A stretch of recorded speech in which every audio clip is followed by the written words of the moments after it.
Culture is a dynamic, interconnected system of learned and shared behaviors, beliefs, practices, symbols, technologies, values, institutions, and artifacts that are created, transmitted, and continuously adapted by a community.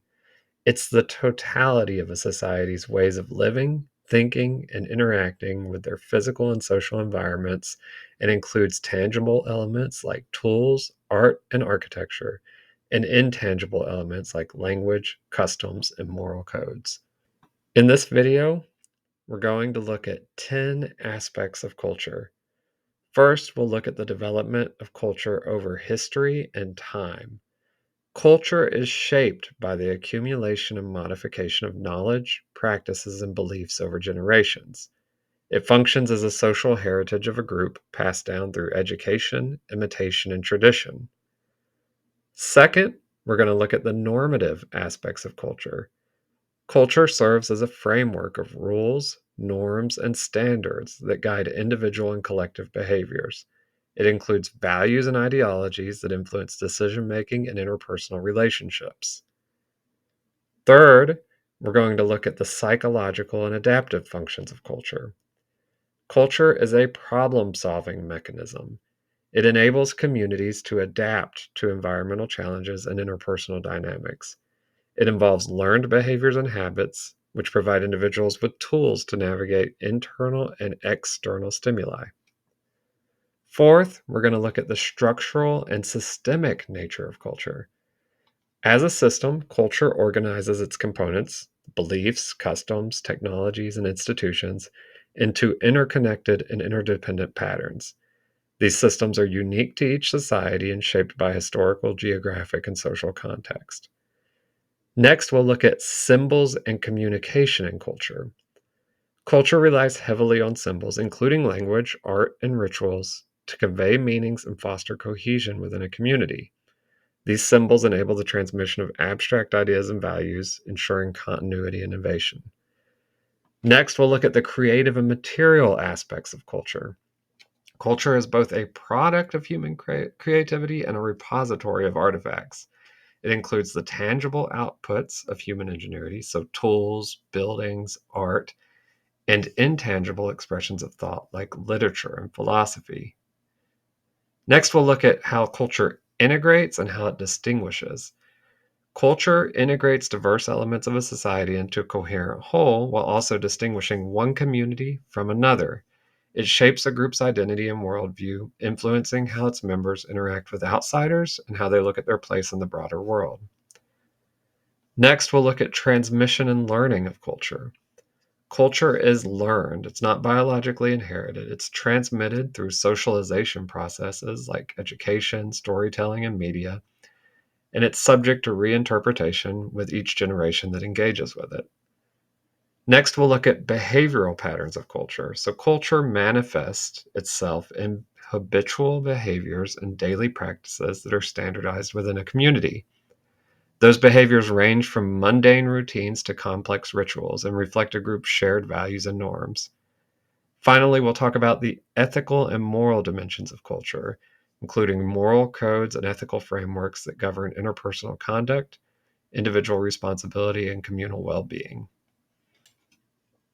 Let's start with a look at how culture develops over history and time. And we start with the foundational concept. Culture is not a static entity. It's pulled together from threads of past events, collective memories, and future desires. This evolution reflects internal developments within a society and also external influences. At the core of a culture's change over time is the accumulation of knowledge, behaviors, and traditions that each generation inherits and modifies. Over successive ages, communities absorb new information, often through trade, migration, or intellectual exchange, and they incorporate that new information into established ways of living. Farming techniques, architectural methods, religious beliefs, and political structures all bear the imprint of earlier eras. This layering of past innovations and past development shapes the present cultural outlook and allows societies to benefit from these previous generations while refining or maybe even discarding outdated elements. The passage of cultural elements across time is facilitated by formal and informal modes of education. Families, schools, religious institutions, community gatherings all serve as conduits for teaching language, moral codes, and social norms to younger members. Through oral histories, stories, and rituals, individuals can internalize their community's values and their worldviews while also encountering other perspectives. This blending of old and new knowledge can foster resilience and ensure that even as external pressures mount, that essential aspects of a heritage or culture endure. Over the centuries, shifts in the physical and technological environments can also prompt cultural transformations. Climate variations, resource availability, and technological breakthroughs like the introduction of ironworking or digital communication can alter production methods, social hierarchies, and community structures. When they adjust to these shifts, cultures revise their traditions, practices, and belief systems. Not every inherited tradition survives the pressures of changing circumstances. Cultures exhibit selectivity when deciding which practices to uphold, modify, or abandon. While some customs, like annual festivals or healing ceremonies, may remain central to a group's identity, others may be discarded if they're incompatible with new moral paradigms or new tech realities. This ongoing selection and adaptation will help a culture survive and remain relevant with the new generations. Collective memory also plays a pivotal role in shaping a community's sense of self over time. Key historical milestones, like the foundation of a dynasty, the signing of a peace treaty, or the outbreak of a revolution, can become reference points around which cultural narratives coalesce. The events can be memorialized in monuments, literature, communal celebrations, and reinforce shared identity and values. While interpretations of those milestones may evolve, they'll continue to anchor that cultural consciousness and provide a sense of origin or continuity in the face of newer developments. Of course, new generations can also bring tension. As new generations come of age, they often question or challenge the that were upheld by their elders. Youthful perspectives can spark debates around moral codes, social structures, and economic systems, and potentially lead to cultural shifts. Tension arises between preserving traditional ways and embracing novel ideas, which can result in a negotiation of values that can result in gradual change or sudden transformation. Now, in our increasingly interconnected world, the flow of information, people, and goods accelerates that cultural change across vast differences. Historical and these developments of culture over time, they're no longer confined to localized events. Instead, they're part of this global system where innovations and cultural expressions readily go across borders. Mass media, digital platforms, and international commerce can amplify cultural diffusion and convergence and invite societies to reevaluate their customs in light of global trends. So, contemporary cultural shifts often reflect a community's unique heritage, but also its engagement with these broader global forces. Ultimately, the development and dynamics of culture across history and time are seen through the perpetual reevaluation of the past through the lens of the present. Societies continually reinterpret historical narratives to align them with current aspirations. For example, museum exhibits, textbooks today, public commemorations often evolve to reflect more modern sensibilities. So that was the development of culture across history and time. Let's look at the normative aspects of culture. Culture as a framework that shapes collective behavior. Culture is not merely a set of customs and artifacts, it also is the moral and ethical guides for how communities behave, interact, and define right from wrong. These normative aspects of culture operate as threads linking individuals within the social fabric and gives rise to some shared expectations and standards of conduct. So, what are norms and values? Well, they're cultural signposts. They point individuals toward what is acceptable or desirable behavior for the culture. Norms are the unwritten rules that govern daily interactions, dictating how people speak, dress, and behave in various social contexts. Values, on the other hand, are those deeper, more abstract principles like honesty, loyalty, and justice that shape a culture's collective identity. These two interlock. A culture communicates its core priorities and moral imperatives through both norms and values. If you take a step back from norms and values, you have generally ideologies and belief systems, which are broader conceptual frameworks that justify and reinforce social norms. Think religious doctrines, political ideologies, philosophical outlets, looks that all shape how individuals interpret their experiences and responsibilities. And those paradigms can unify a culture, serve as motivators for collective actions, or a lens through which the norms are perceived and enforced. The normative elements of a culture are typically internalized beginning in childhood through family teachings, education, and community practices. Over time, social reinforcement in the form of praise for conformity or sanctions for deviance solidify these values. When an individual naturally aligns their actions with cultural expectations, they embody the ethic of that culture and they help to spread it through their daily behavior and discourse. Now, what's the point of all these norms, values, and ideologies? Well, a key function of normative aspects is the regulation of social life. Rules and laws, whether formal or informal, channel human impulses into predictable patterns of behavior, and that reduces conflict and fosters cooperation in a culture. The boundaries provide a sense of security or guardrails and shared purpose. They prevent chaos in a society and promote collective identity. In many societies, customary laws and ceremonial rites hold just as much weight as formal legislation because they reflect long-standing normative structures that are deeply embedded in a culture and in communal life. Now, of course, where there are norms, there's also the potential for deviance. Behaviors that stray beyond the boundaries of cultural expectations can trigger social sanctions, ranging from mild disapproval to legal penalties. Those reactions serve as corrective measures, but they're also a reaffirmation of communal standards and norms. In some contexts, acts of deviance can ignite debates on whether existing norms are fair or oppressive, or prompt broader conversations on reform and progress. So, deviance can, paradoxically, become a mechanism for cultural evolution. Now, most societies are not monolithic. So, you have to think about cultural pluralism and how multiple normative frameworks can coexist. In multicultural or pluralistic societies, multiple sets of norms and values coexist and occasionally conflict. Religious, ethnic, and subcultural groups each bring their own moral frameworks to the public sphere. Successfully navigating those diverse norms might require a meta-norm, a collective agreement on respect or tolerance or mutual coexistence. But ultimately, the normative aspects of a society or culture are essential for their cohesion and a sense of shared identity. They shape how people interact, what they prioritize, and how they visualize their collective future. By setting behavioral expectations and moral standards, norms and values provide a stable platform for the culture to thrive, even as they adapt and transform.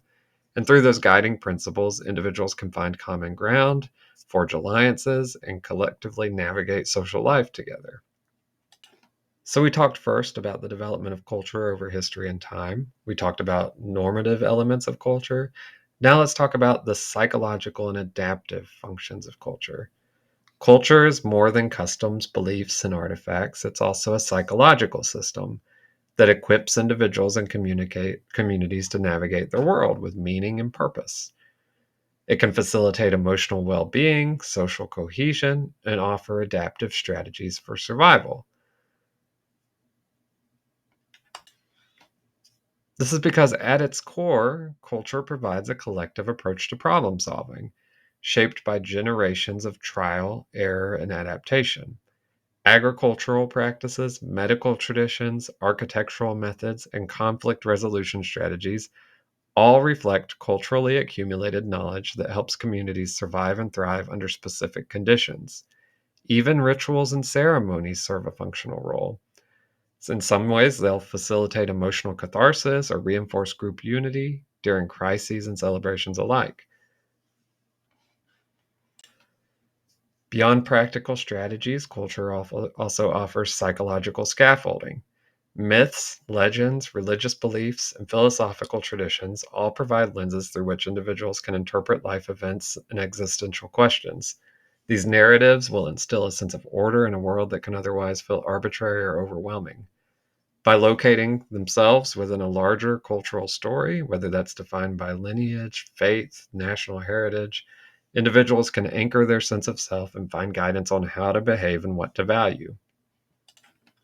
Culture also provides emotional support and community bonds. Human beings are inherently social creatures, and culture fosters emotional support by shaping communal bonds. Shared customs like festivals, communal meals, or coming of age rituals create a sense of belonging that soothes that innate human need for connection. In times of stress, these cultural structures provide individuals with a ready made support network.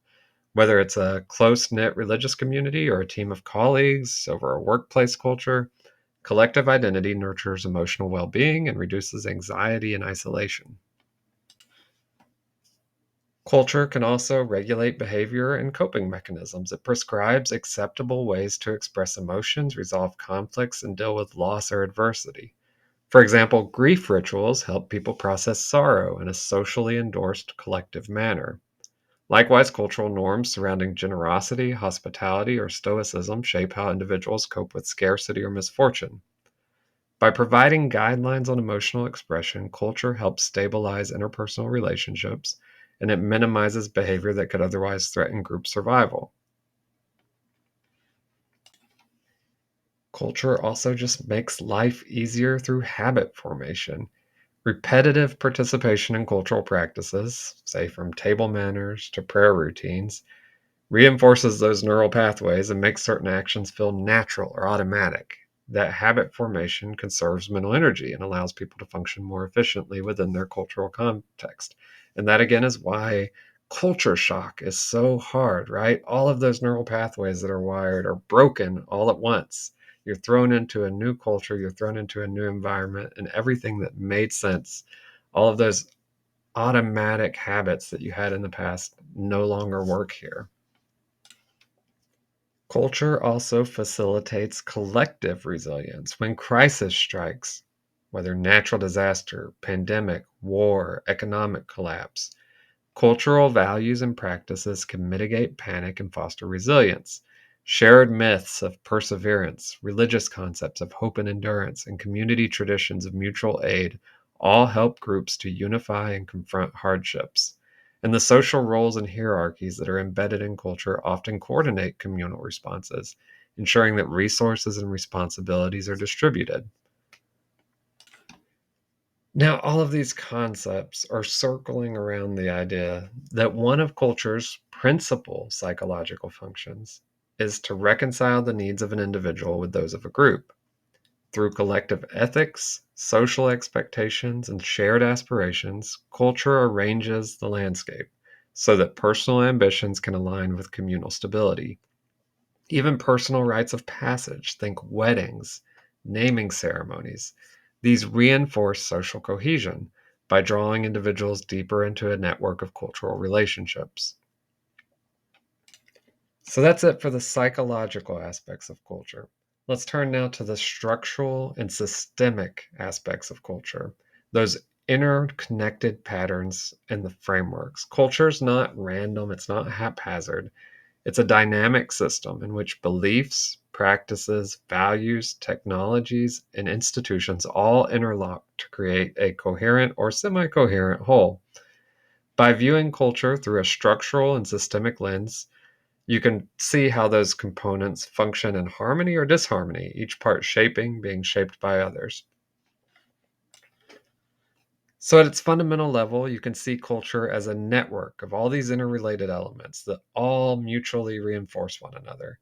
From the most abstract beliefs and values to the most tangible artifacts and institutions, all of these components come together to create patterns of meaning that govern daily life.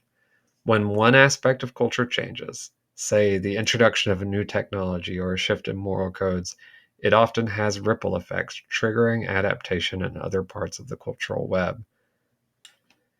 For a simple example of this interconnectedness, look to the interdependency of beliefs and practice.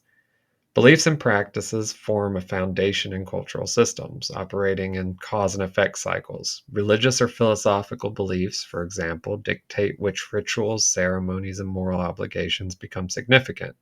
These practices, in turn, reinforce and perpetuate those underlying beliefs by embedding them into the collective routines and personal habits of the culture. That interdependency between those conceptual and behavioral elements helps to solidify cultural identity and ensures that principles of the culture remain alive in the actions of community members. Now, within the cultural system as a framework, you have institutions, and institutions are like cultural anchors. Institutions range from, say, family structures and legal systems to educational bodies and economic frameworks, and those are those formal aspects of a culture's systemic nature. They codify norms, they allocate resources, they shape social hierarchies. Now, while institutions can appear monolithic, they're not. There's this complex interplay of all of the elements of culture that shape and define institutions over time and sometimes lead to institutional reforms. Technology and material culture are also interconnected with other elements of culture. So, culture manifests itself in physical forms. That's your material culture. Think tools, buildings, modes of transportation, communication devices. But these all emerge from and feed back into a broader cultural system. Technology reflects a society's values and their problem solving strategies, but it also actively reshapes social interactions and organizational models. For example, the spread of digital communication influences communal norms around privacy, self expression, global connectivity. You share your entire life on Facebook, right? Or you used to. As technology evolves, it compels societies to reassess existing structures. And there are powerful feedback loops there between the material and the conceptual dimensions of culture. Culture is also interconnected with its historical, geographic, and social context. No cultural system exists in a vacuum. Historical legacies like past conquest, migrations, and revolutions leave deep prints on current structures and practices.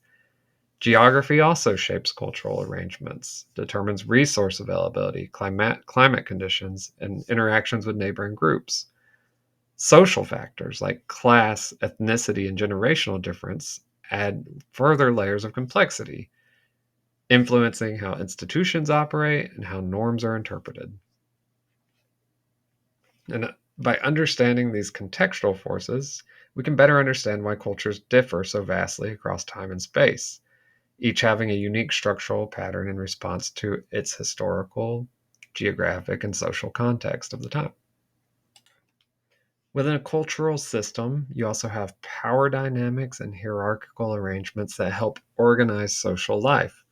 Roles, ranks, and divisions of labor not only ensure that tasks are completed, but they also convey values about authority, status, and responsibility.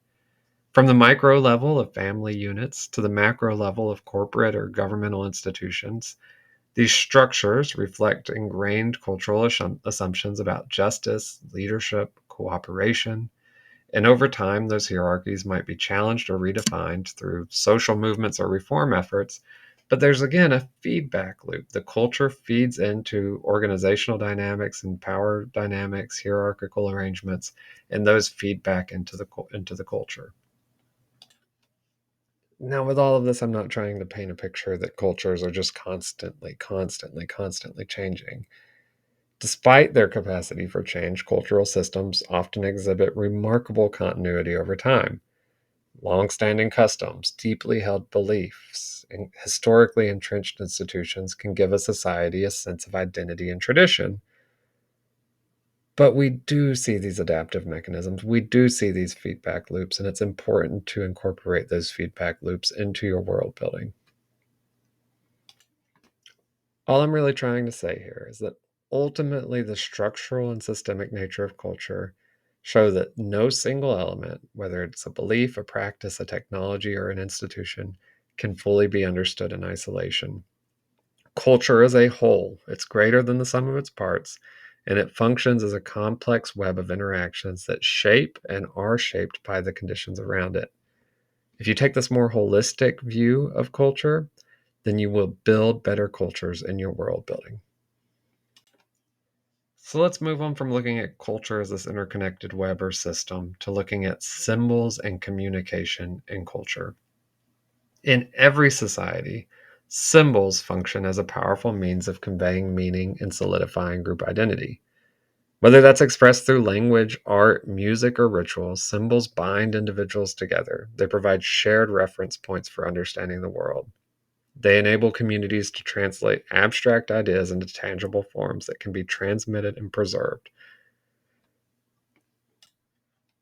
From cave paintings to modern memes, every culture has devised ways to represent concepts, emotions, and experiences using symbolic form.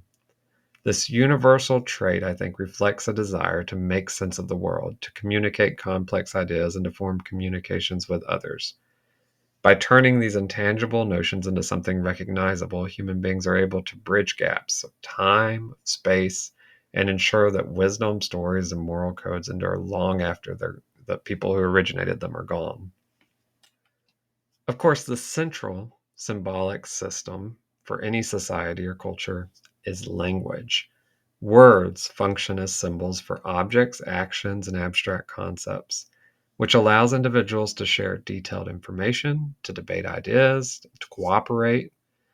Grammar, idioms, and linguistic nuances shape how speakers perceive things and provide subtle cues about social hierarchies, cultural values, and historical context.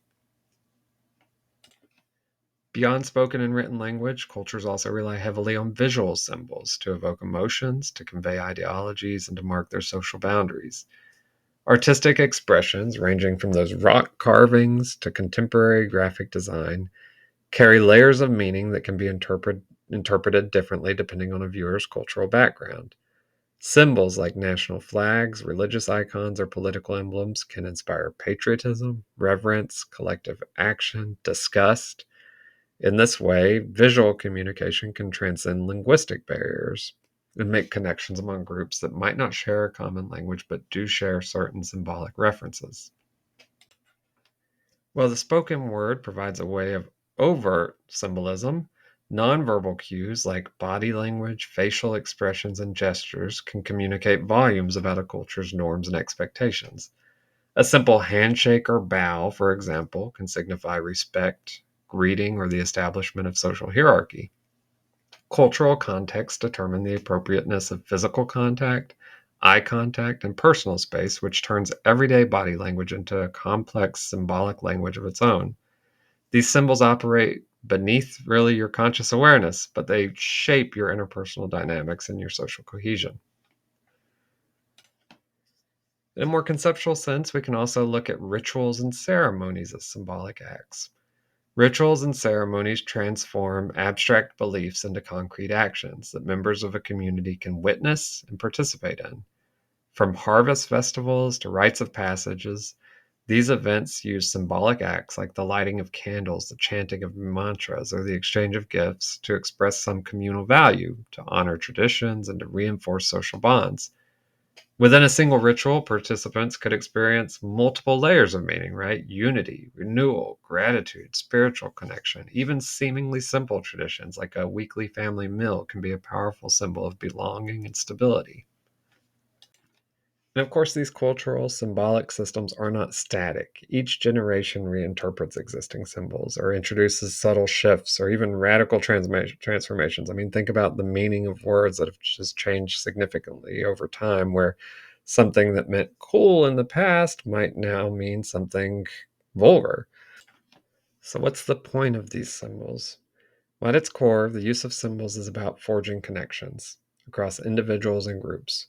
When people speak a common language, when they observe the same rituals, when they recognize the same icons, they participate in a communal narrative that affirms their belonging or that another group does not belong. The shared symbolic understanding brings social solidarity. It helps members of a culture to work towards collective goals, to solve problems, and to celebrate achievements together.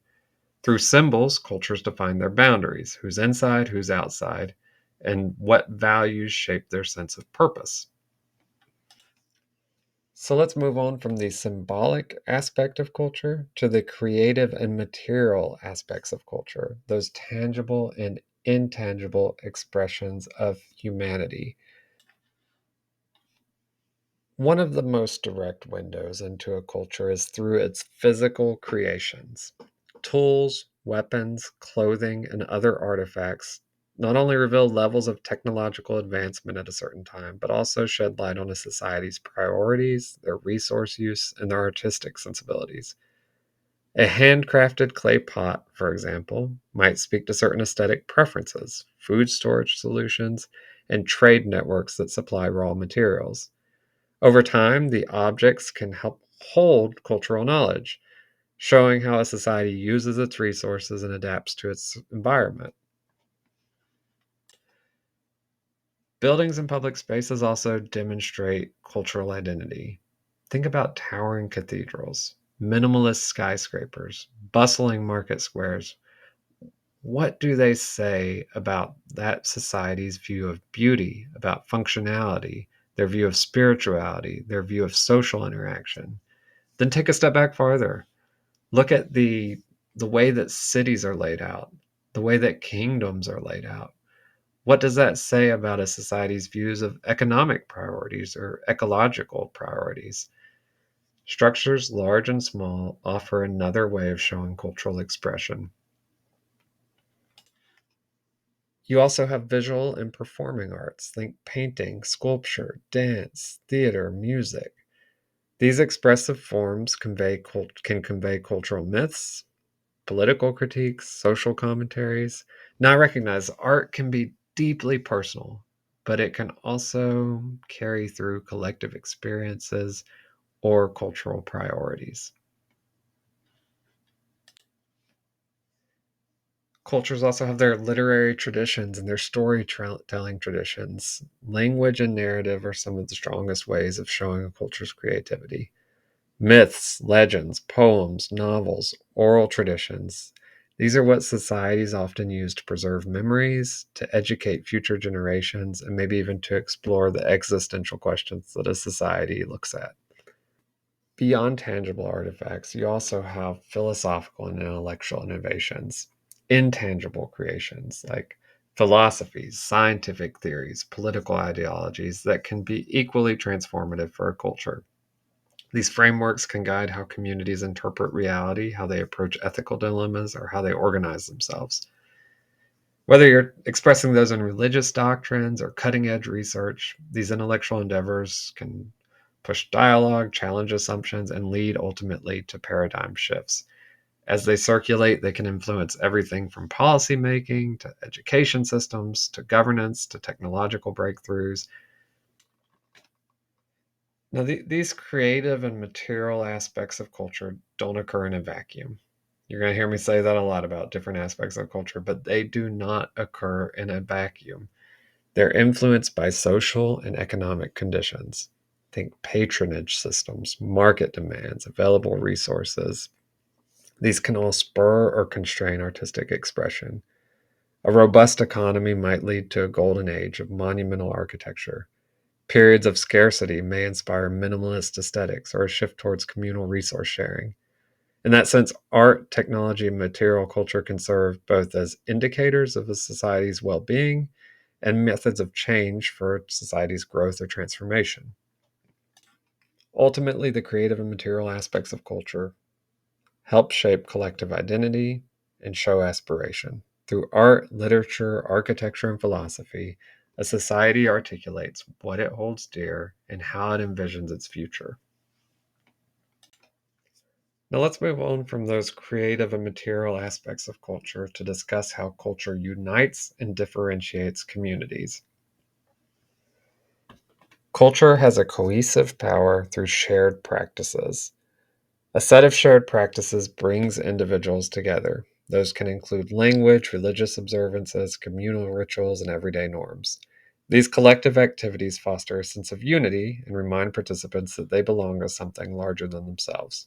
Whether it's a seasonal festival, a neighborhood gathering, or a family tradition, Those practices transform the abstract values of a culture into tangible experiences and reinforce communal bonds through repetition.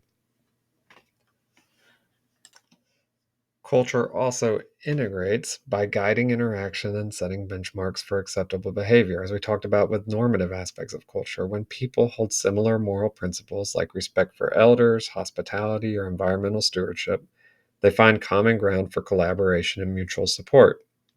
That cultural alignment can produce a powerful group identity that's invoked in times of crises or collective decision making. Collectively held values help communities build internal solidarity, creating a sense of we that transcends those individual differences. So we know that culture can integrate, it can unite, but it also is a marker of distinction and a shaper of boundaries. Even as culture unites people, it also establishes those boundaries between different communities or subgroups. Elements of culture like dialect, attire, cuisine, all can serve as markers of distinction, a shibboleth, signaling who belongs within a certain cultural circle and who resides outside of it. In many cases, these markers will arise naturally through historical developments or geographical separations, but groups also can consciously emphasize specific markers, like a traditional style of dress or a regional dish, that asserts their uniqueness and allows them to maintain autonomy in the face of external influences. Now, of course, no society is a monolith. Within any larger culture, subcultures emerge around factors like age, occupation, ethnicity, or shared interest. Those subgroups can have their own norms, their own rituals, and even specialized vocabularies that set them apart from the mainstream. But subcultures often operate harmoniously within a larger cultural framework, balancing that distinct identity with their membership in a broader community.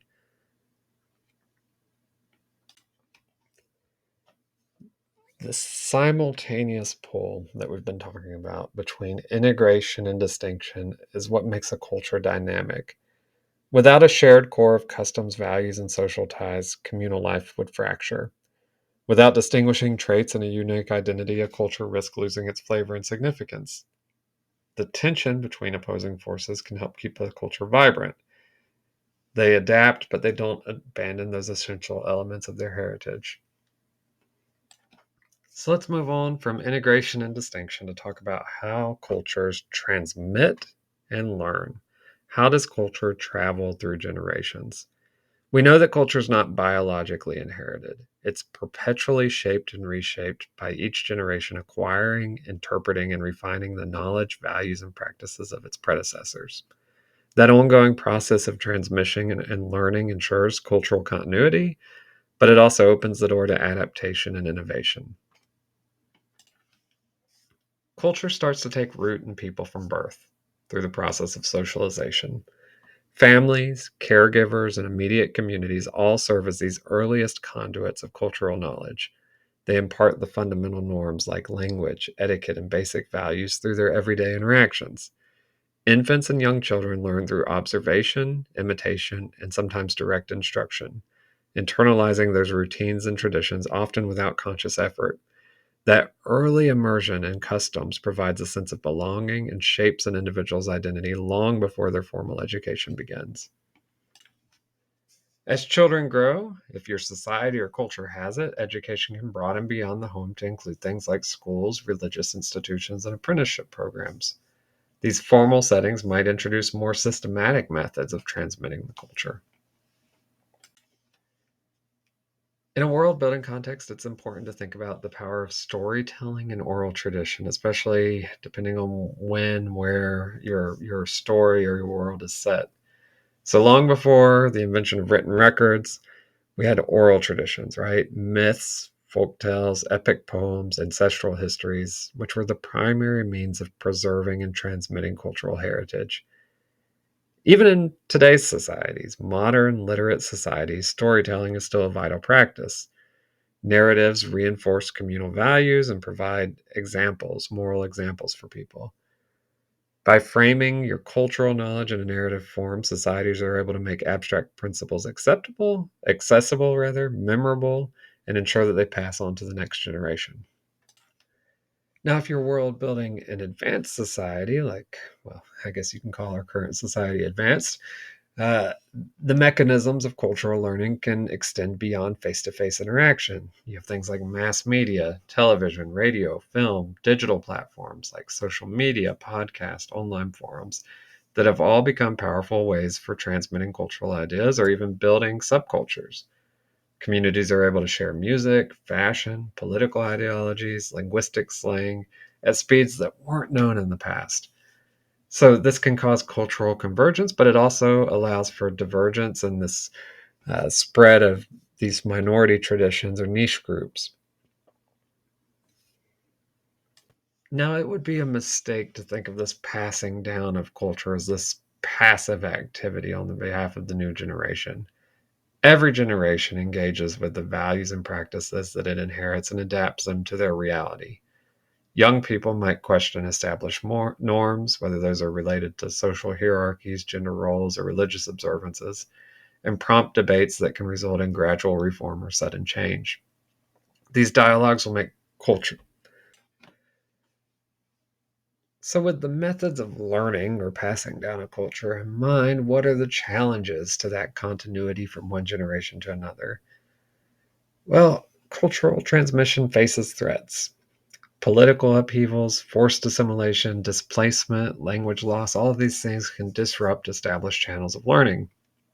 When traditions are severed from their original context, like indigenous practices that are marginalized under colonial rule, whole parts of a cultural heritage risk either becoming diluted or going extinct. So, again, each generation receives cultural knowledge and in turn contributes its own interpretations, ideas, and values for future generations to inherit.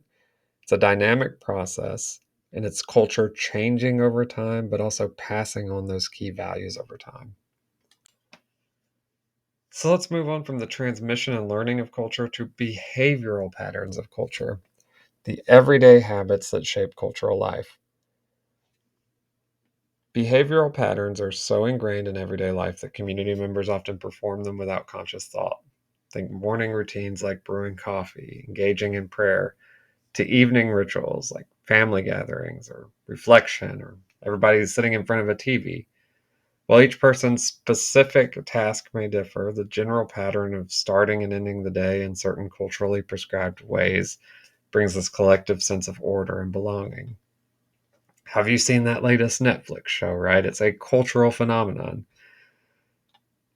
Now, there's ritualistic and there's mundane practices. Not all habitual behaviors carry an explicit symbolic weight. Some are purely practical, like a shopkeeper opening at the same hour each day, or a farmer following a seasonal planting calendar. Others, though, are imbued with ritual significance. Think religious observances, communal festivals, rites of passage, like weddings or coming of age ceremonies, and those codify certain sets of actions that hold meaning for a culture. By performing those ritualized behaviors in a predictable sequence, communities will affirm some shared value or reinforce the cohesion of the community. Now, you can't divorce behavioral patterns from the normative aspects of culture. At their core, behavioral patterns are guided by those deeper cultural norms and values. The routine of bowing or offering a handshake, for example, reveals beliefs about your respect, your hierarchy, your personal boundaries. Likewise, certain dietary practices, whether rooted in religious doctrine or social preference, can speak to the core values of a community surrounding purity, health. In these ways, behavioral patterns function as a consistent reminder of the society's values. And one of the key reasons that these patterns endure, these behavioral patterns endure, is that communities reinforce them through rewards and sanctions. Conformity can bring social acceptance, praise, material benefits. Deviating from established behavioral patterns, like arriving late for a formal event or failing to observe a tradition, can lead to forms of disapproval. And that feedback loop encourages people to internalize cultural behaviors and make them second nature. Over time, adhering to those behaviors signals your membership in the group and helps to maintain the order for the society. Behavioral patterns are also born out of institutional influences. Learning settings, workplaces, religious organizations, the government all impose their own sets of behavioral expectations. Formal rules like dress codes, legal requirements, or standardized schedules combine with informal traditions to create this web of prescribed actions. And these people of authority within institutions like supervisors or religious leaders model the expected behaviors, which shapes the conduct of those under their guidance. Institutions help to regulate and codify what might otherwise just be a loose collection of personal habits and reinforce these predictable patterns across a broader society. I'm going to give two partial caveats here. First, behavioral patterns can shift depending on context. What's appropriate at a formal business meeting may be entirely out of place at a casual family gathering. Those situational adjustments, though, still reflect the culture's expectations, they're just more nuanced. For example, you might adopt a polite, reserved demeanor in a corporate setting, but be warm and informal in the company of close friends. Understanding those unwritten rules or norms, when to speak formally, how to greet superiors, what to wear on specific occasion, demands familiarity with those cultural cues. The second caveat is that despite communal pressures, individuals possess agency in interpreting and adapting cultural behaviors. Personal inclinations, family traditions, and moral convictions can all influence how strictly one adheres to the dominant norms. Some people consciously reject certain routines. I mean, think about, say, vegans in a meat eating culture, and they use that to forge a subcultural identity or they advocate for change. Others blend cultural influences from multiple backgrounds and create eclectic behaviors that aren't easy to categorize. So while you have, the overarching culture, you might have variations. You will have variations based on individual agency. Finally, let's move beyond behavioral patterns and focus on the ethical and moral aspects of culture. There's going to be some overlap here with the normative aspects of culture, but bear with me. So, culture can be like a moral compass for a community. It's those set of ethical principles and values that influence how people treat each other, how they resolve conflicts, and how they think of the greater good. And these ethical and moral dimensions are a shared standard of the culture for judging right and wrong. They can shape personal relationships, they can shape political decisions. Every society roots its moral order in a combination of historical experiences, religious beliefs, philosophical ideas, and communal practices. These are often reinforced by stories of ancestors or revered figures and provides a sense of legitimacy or continuity. So, for example, a culture's mythic hero might be a paragon of courage or compassion, illustrating the virtues that community members are expected to embody. Over time, those narratives will kind of crystallize in the moral standards of the society and give rise to rules and guidelines that reinforce social harmony. So, while morality can be influenced by abstract philosophy, religious doctrines are often what play a major role in shaping ethical principles. Whether expressed through, say, sacred text or oral tradition, religious teachings address universal questions about life, justice, compassion, accountability. Legal systems formalize certain moral imperatives, prohibiting theft or violence, for example, and enforce them through official institutions. But not all moral behavior is legislated.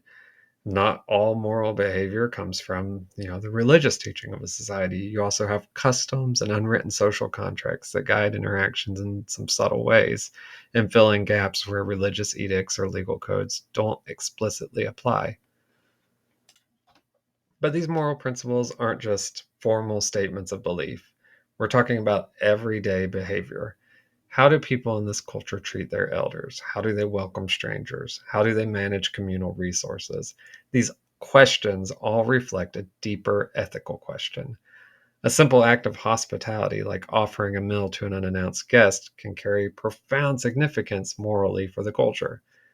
Likewise, norms around fairness and reciprocity, maybe not taking more than your share, become embedded in routine transactions.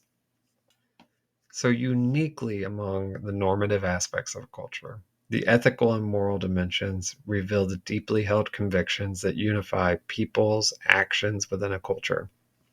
Whether it's religious doctrine, customary practice, or legal structures, moral frameworks crystallize what the community's vision is of right and wrong. They foster cohesion. They guide the resolution of everyday conflicts. So today we've looked at culture as this dynamic system, this interconnected system of learned behaviors, shared behaviors, beliefs, practices, symbols, technologies, values, institutions, and artifacts. We've seen how they're created, transmitted, and how they continually adapt to a community. We've seen how they embody that society's way of living, thinking, and interacting with their physical and social context, and how it includes things like tools, art, and architecture, and things like language, customs, and moral code. We've looked at the development of culture across history and time. We've looked at the normative aspects of culture, the psychological and adaptive functions, the structural and systemic nature of culture. We've looked at the symbols and communication of a culture, the creative and material aspects. We've seen how cultures integrate and distinguish. We've looked at how cultures are transmitted and learned, about the behavioral patterns of cultures, and we've looked at that more specific normative aspect of the ethical and moral dimensions of cultures. I really appreciate you guys following along so far. Thank you so much for watching the video. If you've liked it, please like and subscribe below. Leave a comment. Tell me what you're working on.